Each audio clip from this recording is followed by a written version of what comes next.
Welcome to the Startup Grind. Thank you. Well, thank you for being here. Yeah, my pleasure.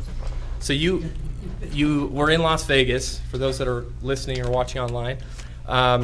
You hail from Canada. Tell us, what in the world are you doing in Vegas? You spend a lot of time here. Yeah, my wife and I have a house here, so we spend about 4 or 5 months a year. I play poker in the summer, and that's why I'm here in June and July. Been a big fan of Vegas for many, many years. We got our place, I think, about 4 years ago. And we spend a couple months in the winter usually, because the Canadian winter tends to be a little bit chillier than it is here.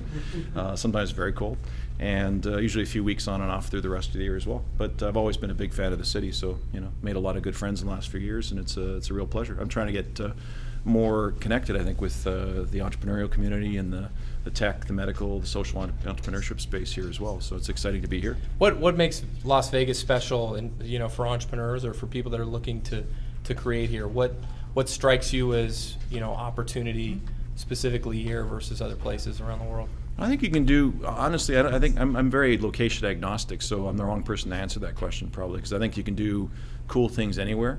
If you get the right team and if you have the right vision and you can partner with people. It's really now about thinking globally and having customers on a global basis. And in that sense, part of the reason why I'm here, I think maybe is why Vegas is a great place in that sense, because it thinks on an international basis. There's people that come here from all over the world. It's a world. It's a brand across the entire world. It's a hub, in terms of the airline flights. There's a lot of great entrepreneurship here as well. You can see it in almost every industry. Obviously, entertainment is one of the bigger ones, but the tech scene is starting to really shine and you're getting a lot of attention. So I think just that attitude and maybe the sense that you can do anything, and it doesn't, you can do it here in the middle of the desert. I mean, yeah, you can do it. You can do anything, and I think Vegas is a great place to start an enterprise. I'd love to start by talking to you about building fun, and I have built a dozen different products, and when I have built games, it has been by far the hardest endeavor, and I think from my experience, it's been because developing engineering for fun it's hard to A/B test. It's hard to really nail that, pinpoint on that one thing that's unique.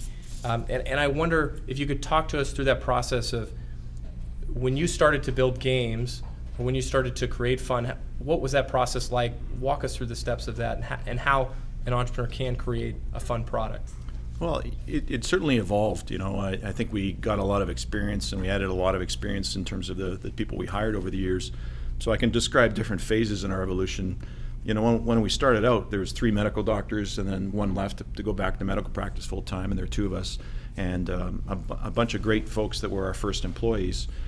None of whom in our first 2 games, Shattered Steel was our first game and Baldur's Gate was the second. So we had about 60 employees at that point. So no one on the team had ever made a video game before. And that's, it's kind of crazy because, certainly they had played them, but no one had ever worked on a video game development before, which is very specialized and very distinct and different kind of software development. But, it's got a lot of familiarity and similarities with other software as well, as it turned out. So we were able to take sort of the best of breed, skill sets and the practices that are used at other types of software development and entertainment and apply them, and just kind of we approached it very much with the attitude we didn't know what we were doing, because literally we didn't know what we were doing. So I was a medical doctor. I'm just a country GP. I'm still, I know a little bit about a bunch of things, and I don't know much about anything. So that's my attitude today, and certainly that was very much the way I approached it back then. But we hired a guy who was running a comic book store, as one example, who had never worked in a video game design, but he had a D&D campaign that had a couple groups in it, and he had a waiting list of people that actually wanted to get into his campaign. So we said, that guy can tell a story. That guy can design worlds. So we said, hey, do you want a job making video games and designing them? And he said, yeah, okay. So he became he became one of our designers. Actually, he was the lead designer or co-lead designer on most of our first wave of games, and he's the creative director down in our Austin studio, leading a number of developments. I keep saying R. I retired from BioWare EA, and I'll probably say R for the rest of my life, but it's still my baby, I guess. But they're building some amazing things down there that I'm privileged to have a lot of friends there and know a bit about. But I guess in terms of other folks we had hired a programmer who worked on database, and he was very passionate about making games. So of course he became the guy that designed the user interface and the gameplay of the games because he was passionate. So we hired for passion. We hired a guy who had never turned on a computer before, and he was carving wooden hunting decoys, and he painted a little bit. He was a very talented artist, we thought. And we said, hey, do you want to become a 3D modeler and a 3D texture artist on 3ds Max? And he said, what's 3ds Max? And but then he learned how to build a computer, turn on a computer, and learn how to model, all within a very short period. Because these people were passionate, they're smart, they were respected, they're trusted, and they were given a chance to do something cool. And without exception, all the people we hired in those early years were amazing people, and many of them were still with us even 20 years later when I retired from BioWare and EA. Why didn't you hire game developers?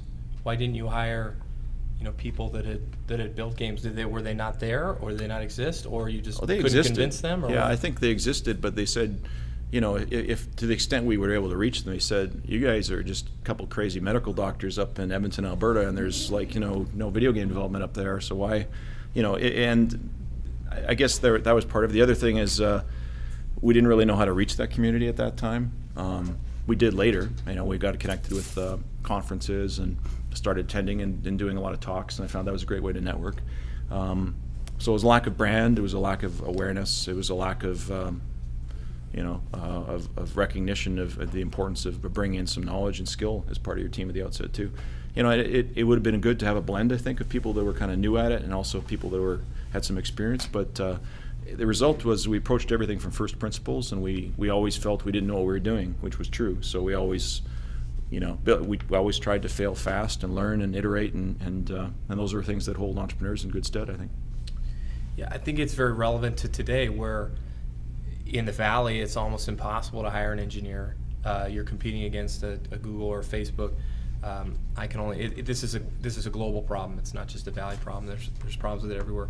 And I think you guys found an incredibly creative way to get around a similar problem at a totally different time in a totally different place. And to think that you had some of those same people, what was the guy's name that ran the comic books? James. You had James, who is still working at EA, Mm-hmm. almost 25 years later. Not quite, but yeah, a long 1990. Good time, yeah. Yeah. So, how do you do that? How do you know who to pick? How do you know how to pick talent? What did you do? What were your gauges to say, this is somebody that we can trust, this is somebody that can learn, mm-hmm. versus, Well, passion is one word I mentioned, and I think that's true now more than ever. I think of all the entrepreneurs I talk to, and it's about top potential investments or mentorship, I always urge them to hire for passion, hire for intelligence and passion, and those people will get through problems. They'll encounter them. They'll be optimistic. They'll recognize that they can learn. They will learn. And humility is another important attribute, I think, in that learning process. I see humility as one of the strongest words out there, because it's basically a willingness to admit you don't know the answer. It's a willingness to say I need help. It's a recognition that you can always get better and grow. And really, if you really embrace it, you're untouchable from that sense, because any feedback is always going to lead to iterative improvement, and it'll never really be a negative thing. It'll always be positive. So, getting into the broader topic of core values, I've always been a big believer in entrepreneurs talking openly and really living their core values, and I think that's very important. Everyone's core values are going to be different, and it depends on what you're trying to do, who your shareholders are, your investors, if you have investors, who your employees are, who your customers are, who you are as a founder, and your partners. And I think talking about what you believe in, talking about what's important to you, talking about where you want to be in the future, that's your vision, and it's also part of your values. They help you make decisions in difficult times.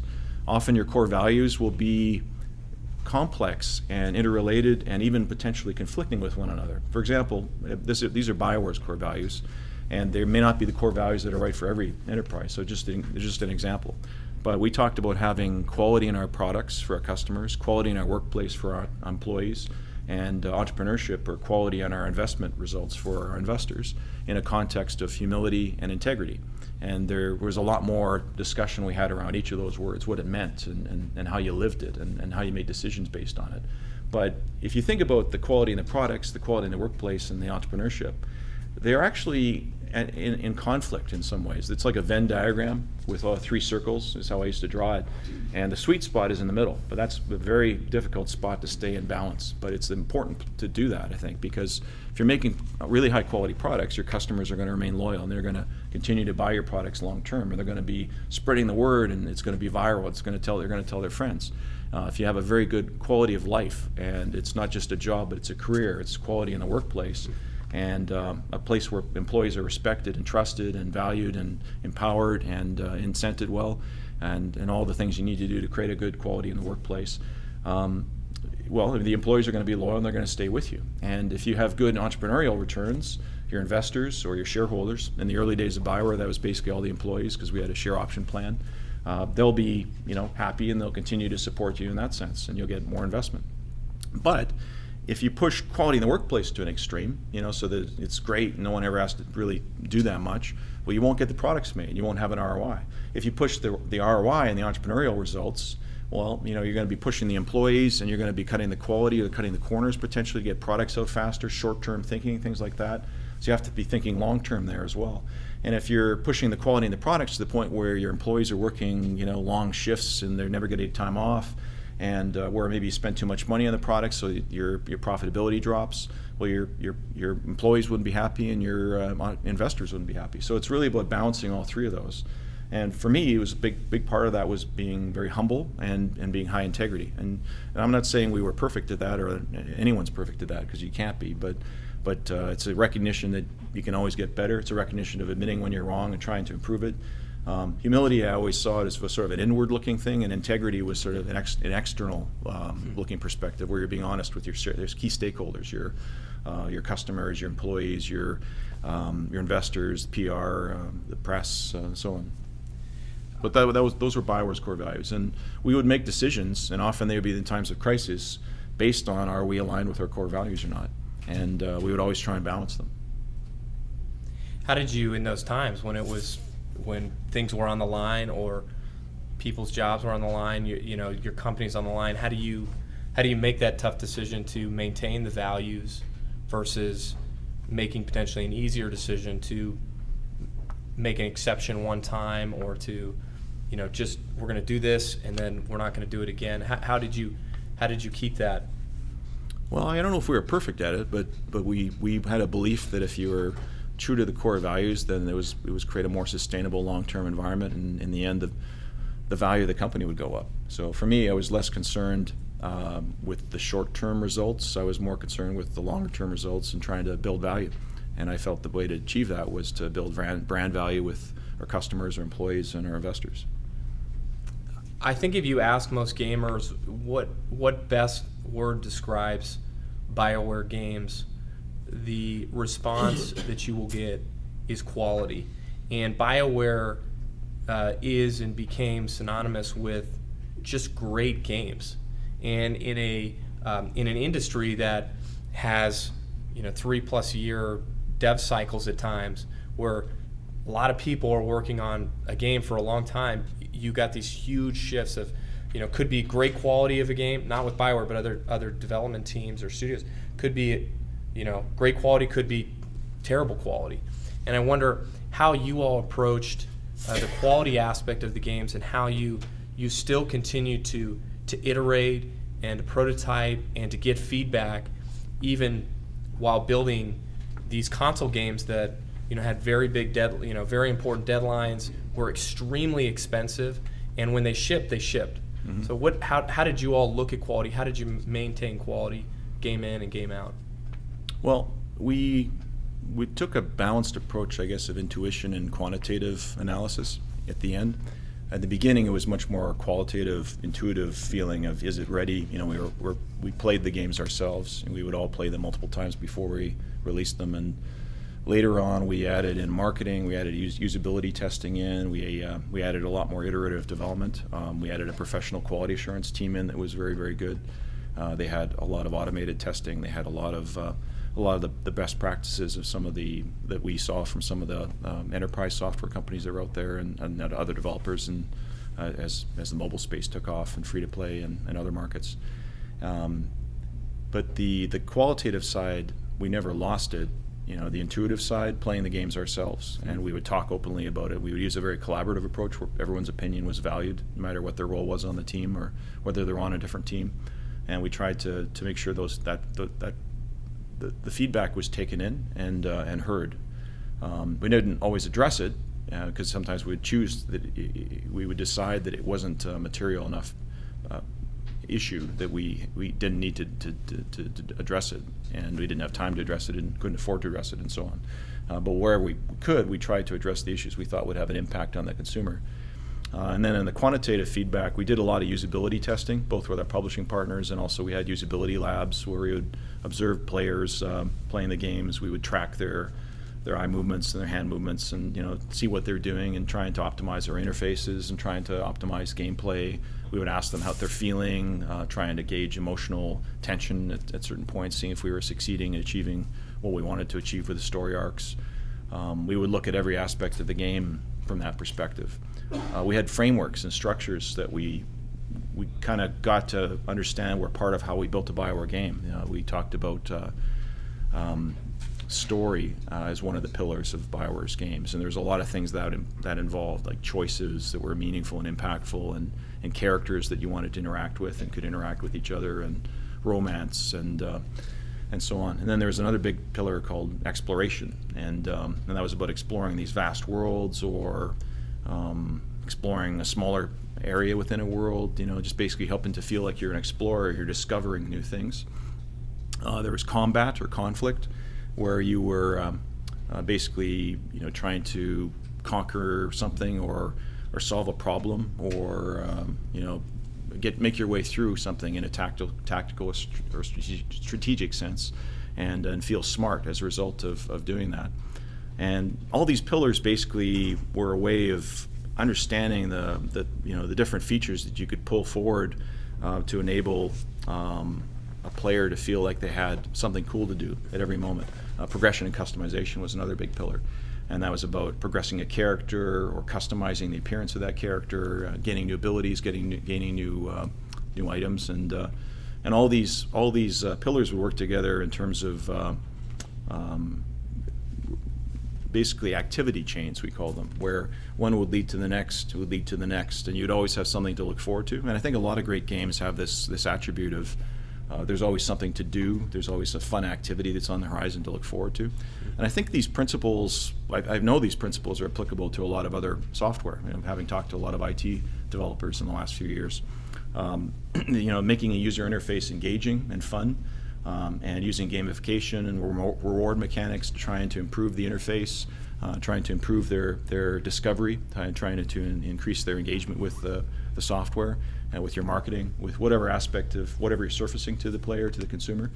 These are all applicable, and it's about trying to understand what they're doing at every moment and trying to make it as fun as possible. Even when it's a functional activity, it's still worth trying to see, can you make that more interesting, more fun, more engaging? Can you surface it back to them in a different way that makes it more interesting the next time? I'd love to ask you about you and Greg, who you started this company together. You were both doctors, right? So you have this long existing relationship before you started BioWare. Love to hear what happened to the third co-founder, where he's at. But he's practicing medicine still. He's in Calgary. Yeah. Huh. He's never. You're not in touch with him anymore? A little bit. Not as much as we were in the early years, but yeah, I talk to him periodically. Yeah. Yep. He's a Calgary family medicine doctor, I think. So talk to us about the qualities of you should have in a person that you start a company with, and this experience that you and your co-founder had is very unique in terms of being together for such a long period of time.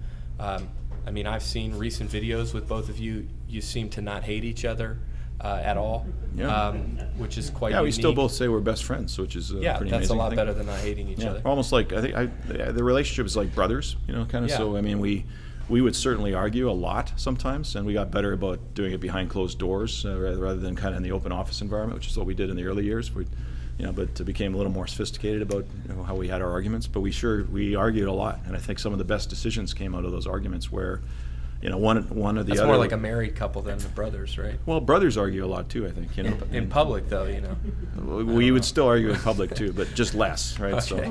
So, but I think some of the best decisions would come out of those collaborative, ultimately a collaborative kind of discussion of, like at one point we were arguing about structure, and we thought we were very smart. One was talking about teams on one axis, and one was talking about departments on another axis. So kind of put those two axes across, and it's like, hey, it's like a matrix. And we thought we had invented this thing, the matrix organization. We really thought we had invented the matrix organization. And then I went back, and Greg went back later, and we both got MBAs, and then we realized this is a structure that's been around for like 300 years or something like that. It's the beginning of corporations, essentially, right? And we were like, oh man, yeah, I guess we can look at what works and what doesn't work, and we certainly did. We tried to apply that, but we would often apply very different ideas, different perspectives, and learn from each other. And collaboration is incredibly powerful if you can approach it with humility and with patience and respect. Even if you argue a little bit to begin with. Let's talk about ThresholdImpact. You left EA, BioWare got acquired by EA, and then you were there for about 5 years. You left EA in 2012. What have you been doing since then? What are you doing right now? What are you spending your time doing? Well, the 5 years at EA, just to touch on that, were great. I mean, I had a great time learning about working within a public company, running a division of a public company, and seeing how growing the team. The BioWare division continued to grow. So we had like 1,400 full-time staff and like 2,000 when you counted all the part-time and contract across 8 locations across the world, and that was a great learning experience. Just seeing growing an organization even further and scaling it out, and seeing some things that worked well and some things that didn't work as well, and being able to apply that. And I realized I like being at all stages of corporate growth. Whether that be the early seed stage, or the startup phase, to the mid-sized stage, or to even a large organization. They're all interesting. They present different challenges. So you don't have to feel as an entrepreneur like you have to leave. If you're enjoying what you're doing, and you're learning and growing, and you still have passion for it, and you have passion for your customers and your team and your partners in the business, then I think it's a reason to consider that hey, you can continue to take it forward. But since then, I felt ready for a change. I felt ready for a transition, and so I retired for the second time, and now I'm on my third career chapter as an angel investor, and I focus on IT, obviously from the days of BioWare, and medicine, medical therapeutics, and diagnostic investments from my medical days, and social entrepreneurship, or impact investing as the category is known, where you try and combine the goals of a social cause, and there's many different categories of that, as well as for-profit. And it's a relatively new category of investment, but there are a number of established VCs and angels and great organizations that are starting to make some progress in this, and certainly a ton of great social entrepreneurs that are starting to change the world in a positive way. So the categories, it can be, I may not get all of them, but there's a lot of them. It's anything that does good through the world. So it could be healthcare, it could be education, it could be entrepreneurial acceleration, it could be agriculture, organic food, or it could be microfinancing, and there's more categories beyond that. That's some of the more popular ones now. And you combine that with a real business that is for profit, and in the same way that a for-profit business is driving for financial metrics, a social enterprise drives for financial metrics as well as social metrics. And those social metrics are really the distinctive factor. Having them identified as core values or goals, and measuring them, and trying to determine the impact that whatever social cause that the social enterprise is aligned with, you track them, and you try and make sure that you're making a difference and you're making money at the same time. And they're very complementary to nonprofits, to NGOs, to government organizations. They all serve a valuable place in the ecosystem. So it's not like social enterprise is going to replace charity. It's not going to replace non-NGOs or other forms of intervention in a crisis. You need those things to provide health care and food to people in a disaster. And charities serve a valuable place where you can't commercialize something, but there's a real cause and people need help, or animals, or the environment, or whatever the cause is. Social enterprise tries to focus on delivering a product or service that is at the same time socially oriented, so that it has a social benefit. At the same time, it actually is commercializable. And my belief is that can create a sustainable kind of opportunity that continues to drive positive change. Can you give us an example? Well, there's what are some companies that fit this mold? I can mention a few that I've invested in, and there's others beyond this, obviously. One company in New York is called Lendo, and it's a microfinancing organization, bank basically, and it focuses on underserved populations in countries where they can't get a credit history, they can't get a credit rating, they have no credit history.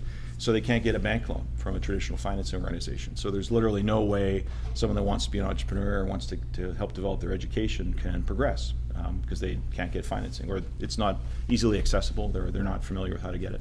So they provide middle and bottom of the pyramid loans to people based on both traditional banking metrics as well as a social graph, using relationships of trust in your social community to make recommendations and say, we vouch for this person. And they use that to help encourage repayment as well as to determine your banking risk. Another company I invested in is called Spud.com, or Sustainable Produce Urban Delivery. And they're based in Vancouver and Calgary and LA and Seattle. And they deliver products that you order online that are organic and healthy and aligned with healthy nutrition. They try and do it in a carbon footprint, low carbon footprint delivery mechanism. And so at the same time that they're trying to be environmentally conscious, they're also delivering food products that are healthy and organic. And they're trying to make these more accessible to people at a reasonable price. Another company I invested in is in Edmonton. They're called Npo Zero, and it basically provides a service to nonprofits trying to provide best-of-breed skill sets in, say, marketing or finance or governance or administration support, donor management, IT, at a level that perhaps individual charities can't afford, but in aggregate, when you take a number of charities together, can be sustainable when you take a person that's a world-class person and apply them across a number of charities. So those are a few examples of some companies that fit this mold. There's lots of others. I mean, some companies we were talking before over dinner about, is it as simple as saying you're going to donate a certain amount of your profitability towards a social cause, or you're going to donate a product like Tom's, in terms of the shoes, donate one for everyone purchased. Those are other modes. Those are other opportunities that social enterprise can decide on. It's the mechanism by which you achieve your social goal is up to the company, and that's sort of the way you determine the impact. And you track that and trying to decide what the benefit is.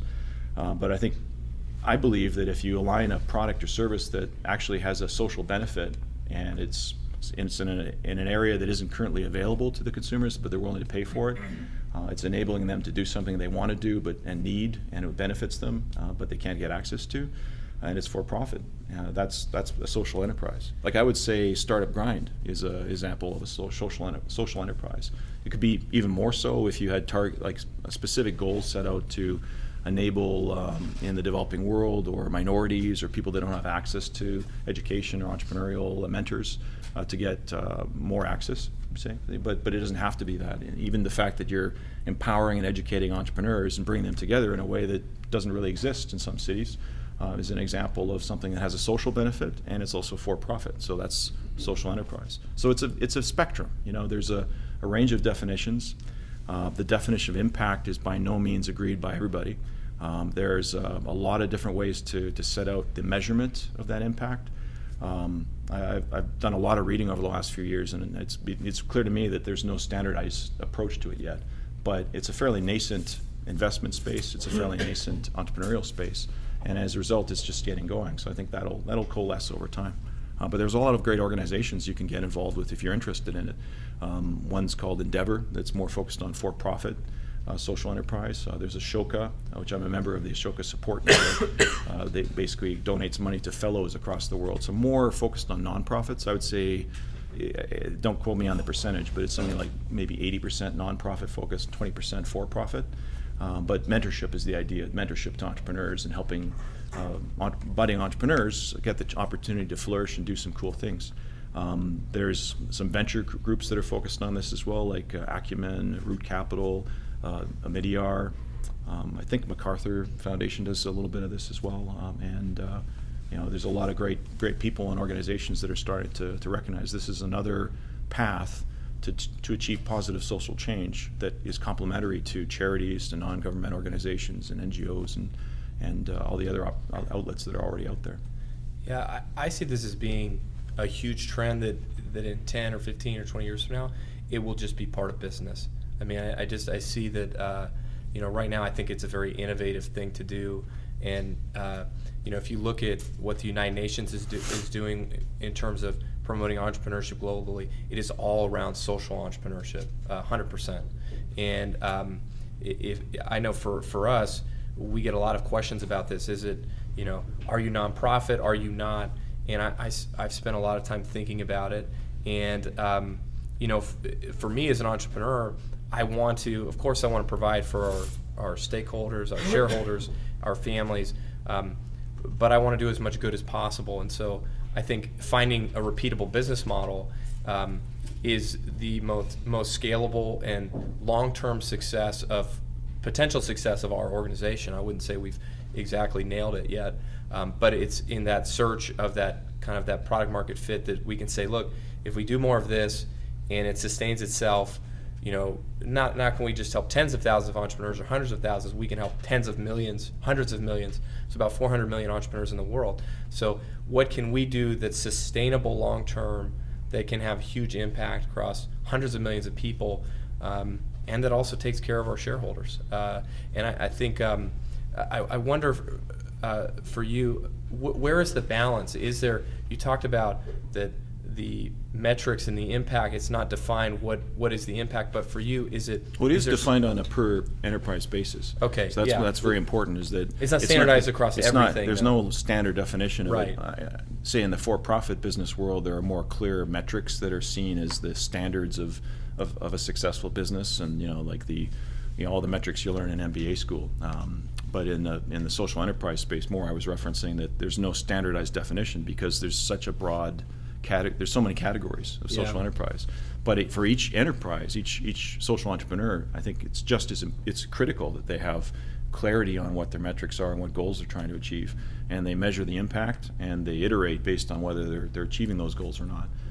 That's foundational to success. That's true for both the financial metrics as well as the social metrics.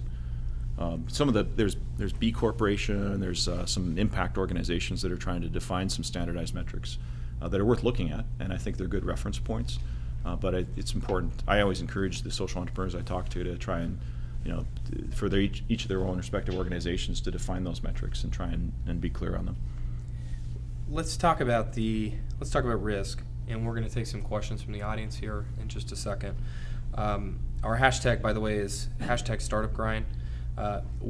What is the difference between taking a calculated risk and a stupid risk in your mind? Talk about, where is that line of, well, sometimes it's not evident, but sometimes it's not obvious to the time, right? But I think we had talked about this a bit before as well. Like, I get sometimes non-entrepreneurs will ask me, say you've done ER medicine and you run a business, you've invested in some other businesses, you're on some boards, you're an investor now.